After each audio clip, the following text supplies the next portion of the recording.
Salut survivors! Welcome back to Solutocast channel in Medieval Dynasty Guide series. Urban planning is a fundamental aspect of Medieval Dynasty game. Having an efficient city working smoothly will help increase output of your resources and will save time for you and your citizens. Also, as discussed with some subscribers, aesthetic is a very important topic to be addressed. Who likes to live in an ugly city? I will therefore present several ways to enhance the appearance and the lively aspect of your city. Please share, like and subscribe for more Medieval Dynasty videos. To be noted is that this game is in early access. Therefore, we should expect balance patches and additional content soon. Now, let's get straight to the video, survivors. One important thing to be stated first is that the growth of a city is dynamic. It is not a thing that happens overnight, and you have a transformation process which takes place. This is not only due to your growth, but also because the different buildings have various tiers. So while you will build tier 1 buildings during your first days, you will end up demolishing these at some point in time to build higher tier 1s instead. It applies to most of the buildings. In the game, there are lots of buildings and there will be more in the future. But we can group them into categories: the residential buildings, the storage buildings, the crafting ones, the extraction buildings, the farming buildings, and finally the survival buildings. Now, there are several aspects on how to design the master plan of your city, and defining one or multiple areas for each category of buildings is necessary. Generally speaking, you should try to centralize your storage buildings and your crafting buildings close to each other, so that when you want to craft, you don't need to cross half your city. Therefore, at least one food storage building to be close to your tavern, and at least one resource storage to be close to the smithy and the sewing buildings.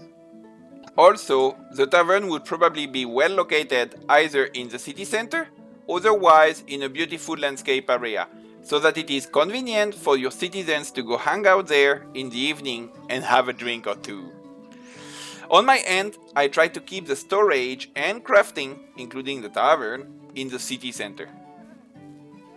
Then, having at least 2 residential areas is recommended, if not more, preferably on the periphery would be ideal.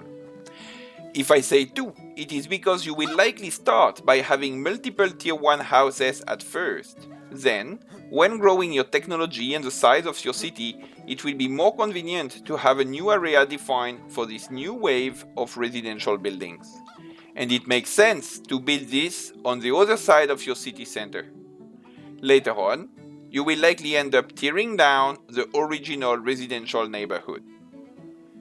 In regards to the extraction buildings, they are better off outside the village anyway to be close to their resources. This applies to the woodshed, the extraction shed, and of course, the mine. About the farming buildings, it is nice to have them slightly separated from the city center.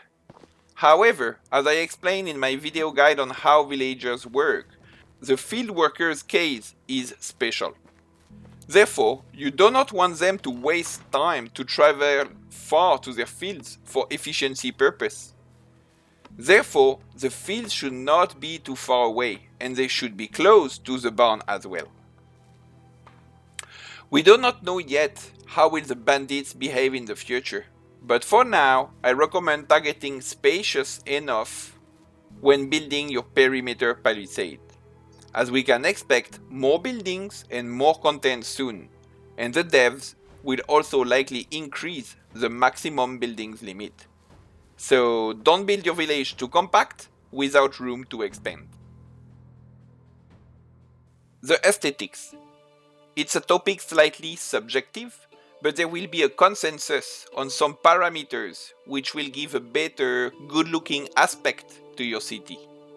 These can be grouped into segments. One general segment is to make your city look alive, utilizing your citizens for this effect.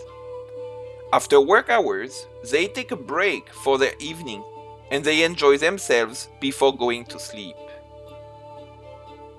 They either go to the tavern or they go to sit on benches and stools.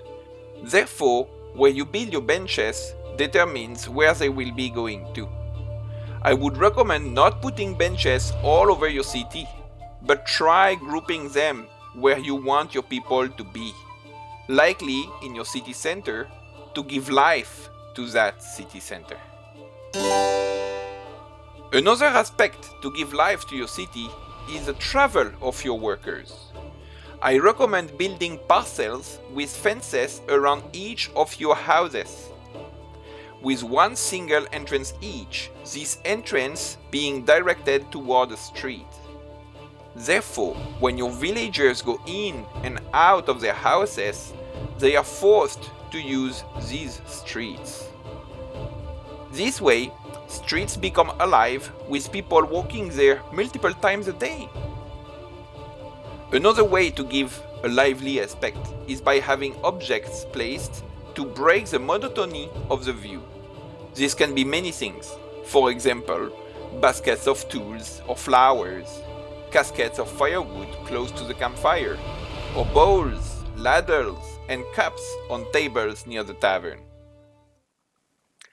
Now, aside from these lively aspects to your city, another general segment to aesthetics is vegetation. One major way is to maintain trees in your city, either not chopping them at all, either by not removing the tree stumps, and one day they will regrow. Another way that I found is to place small fields in your gardens. It can be wheat planted in autumn and then harvested in summer, or oat planted in spring and harvested in autumn. What can also be done is to build an entire structure that your middle-aged city would likely be needing, being role play. I have seen people build beautifully designed baths with numerous tubs. On my end, I have designed an archery range. I'll play there alone, but I can practice and test different weapons, as you can see in my hunting and weapons guide. Other players have designed gaming areas to give you some ideas of what could be done in your city. On my end, I really enjoy the different tables and benches in my city center. And every end of day, I look at my citizens hanging out, enjoying their time, having a drink, or warming up by the fire and talking about their days.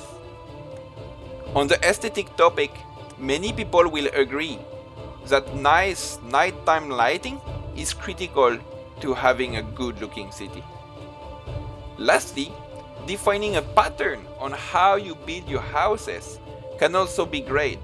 For example, by making all the gables of your houses with the same construction material. I hope these tips will be helpful for you to design your cities in a more efficient and aesthetic way. If you have any comments, suggestions, additional tips, feel free to leave a message in the comments section below. Don't forget to leave a like and subscribe for more videos. Thank you for watching and see you soon on my next Medieval Dynasty videos. Until then, have a good day. Cheers.